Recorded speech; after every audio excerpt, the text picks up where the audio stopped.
ఎందుకు తిరుమల స్వామివారికి మాత్రం ఇంత ప్రాధాన్యత అనేదానికి సమాధానం చెప్తాను. వెంకటాద్రి సమం స్థానం బ్రహ్మాండే నాస్తి కించనాత్, వెంకటేశ సమోదేవో నభూతో నభవిష్యతి అన్నది వరాహ పురాణంలోని ఒక వాక్యం.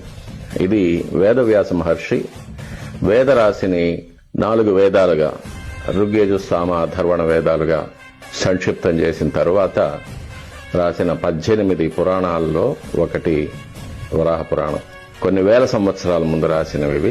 It is a chronological recording of happenings through out the universe, not only on our planet.